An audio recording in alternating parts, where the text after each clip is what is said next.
message. It just goes to show how important CPR and first aid really is, because you never know when you're going to use it. Well, such an important message. And Brian, you're looking great. Speedy recovery. We're all pulling for you. I'm David York. Good night.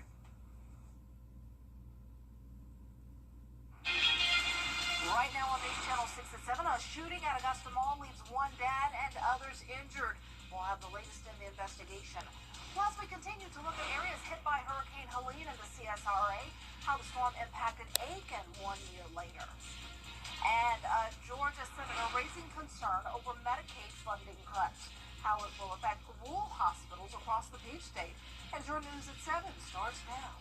Live from Television Park, this is WJBF News Channel 6 at 7. Good evening, everyone. I'm Dee Griffin. Thanks so much for joining us. Coverage you can count on begins with the latest on that shooting earlier this afternoon at the Augusta Mall.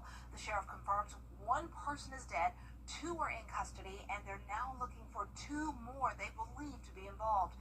This all started inside the mall, stemming from a fist fight, as Graham Lee reports. A frightening scene at the Augusta Mall Tuesday. Multiple law enforcement agencies responding to the scene as witnesses recall what they heard inside. I was inside of Macy's purchasing some perfume. That's when I heard 3 shots, and coming from not inside Macy's but inside the mall. And I saw everyone running, and that's when I ran to get out. Sheriff Brantley confirming the shooting took place inside the mall around 1 o'clock in the afternoon. After reviewing video footage, police arresting the person who they believe to be the shooter. The sheriff says the altercation stemmed from a fist fight involving at least 6 people. It all started as a fight at first, which ended up going from a fist fight to one of the subjects pulling out a firearm and shooting the other one. That shooting leaving 1 person dead.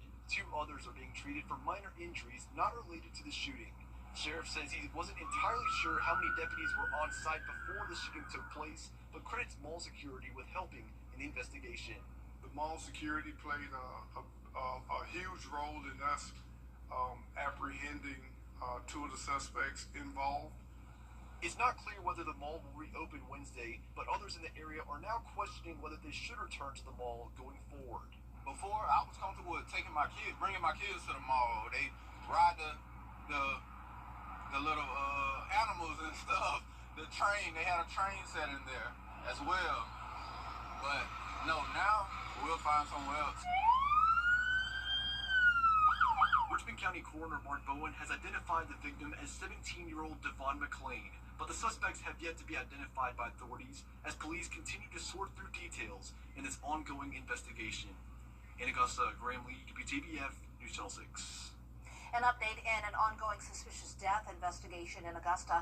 The Richmond County coroner identified the man who was found at 5th Street and Taylor Street as 46-year-old Mario Smith. He was found on September 7th. An autopsy was performed due to the condition of the body and a possible head injury. Now, according to the coroner, Mark Bowen, autopsy results are still pending. The Jesse Norman School of the Arts will hold a candlelight vigil and balloon release for Mr. Smith at May Park on Friday at 6 p.m. We now know the names of the victims of last night's deadly crash in Columbia County. It happened on Washington Road at Carib Drive in Martinez. Investigators say an SUV was traveling at a high speed and crossed into oncoming traffic before hitting a car head-on. That car overturned onto a 3rd vehicle, killing both the driver and passenger. The victims are William Stint and January Hartley. Deputies say minutes before, the SUV driver was also involved in another crash at the intersection of Bobby Jones Expressway and Washington Road.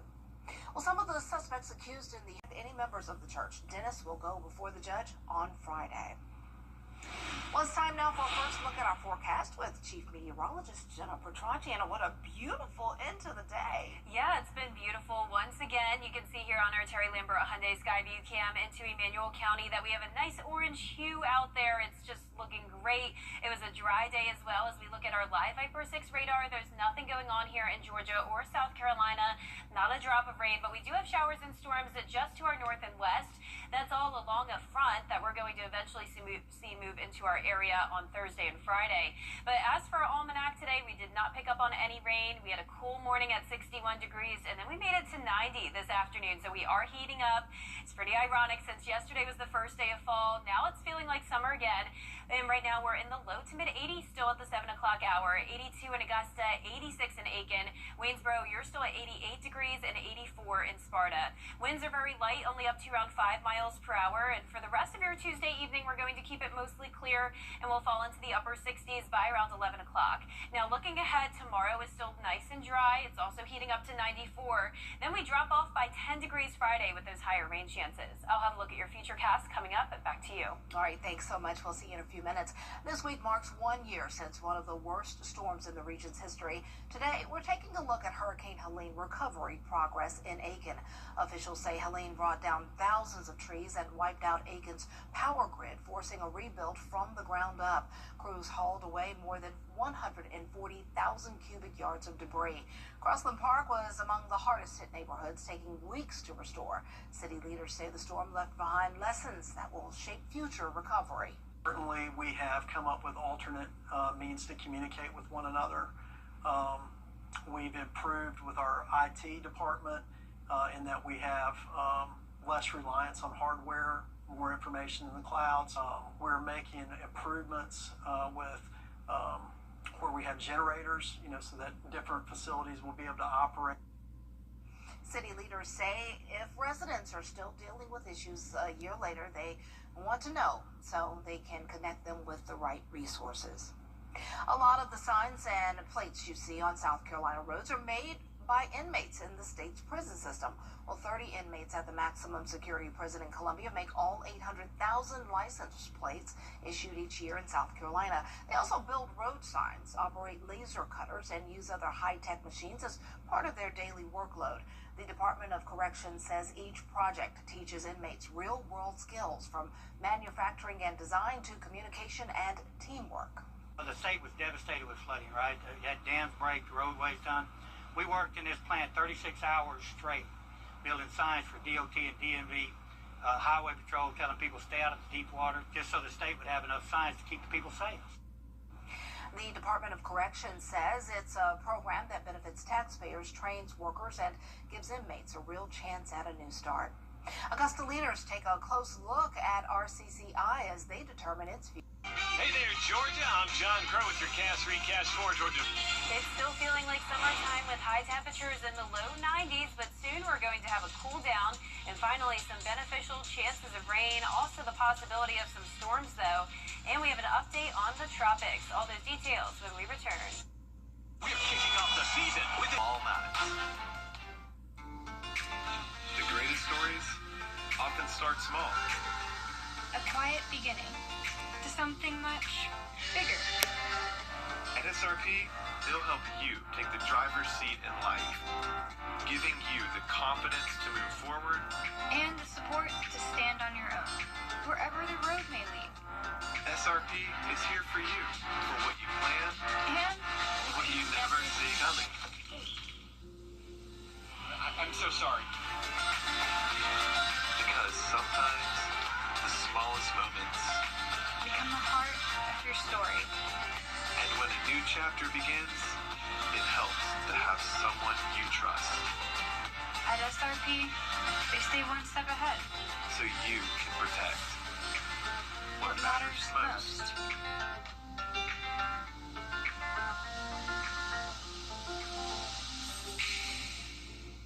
Next in tea, we're catching up with Hoda Kotb as she's finding joy post today's show. Plus, our 6.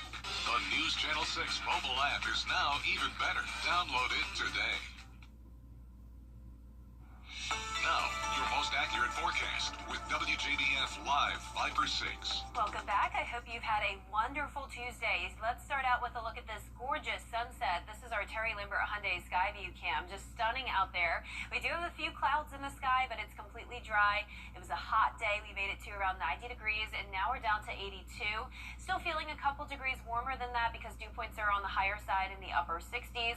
And around the CSRA, we have mid to upper 80s, 84 in Sparta, 87 in Wrightsville. Aiken, here at 86, 88 in Bamberg, and 85 in McCormick. Now here's our satellite and radar. There's really not much going on, and as we zoom out, you can see it's the same situation all across the two state. Then over here we have this low pressure system with a front and an area of showers and storms impacting parts of Missouri, now pushing into the Tennessee Valley. So severe weather over there. For us, it's going to be another quiet start to the day tomorrow at 66 degrees, some patchy fog possible, and then we'll be climbing into the low to mid 90s. It is going to be a hot day. High temperatures are climbing up to 93 as well on Thursday, then dropping by around 10 degrees, and then those temperatures stay pretty consistent as we head into next week. So those rain chances finally back into the picture. It's been so dry lately with only 1/4 inch of rain at Augusta Busch Field. Rain chances are increasing, especially Thursday, Friday, and Saturday. Then a few showers and storms possible into next week as well. But Thursday is the day to watch. That's when we have a marginal risk of severe weather. Nothing too significant here, just some gusty winds possible. You may hear some thunder and see some lightning. But here's our future cast for tonight. It's going to stay quiet, clear skies. Winds are coming out of the south. That's going to help to heat us up tomorrow and bring in more moisture. So during the heating of the day, it's possible that a few isolated showers and weak storms could develop tomorrow. But you can see here as we go throughout the day, Thursday is starting out dry, and then there's those storms we'll be watching around the Georgia and Alabama border, and those start to move into our area Thursday afternoon and evening. Some of these cells, once again, could contain those gusty winds, and then it becomes just a light rain Thursday night into Friday morning.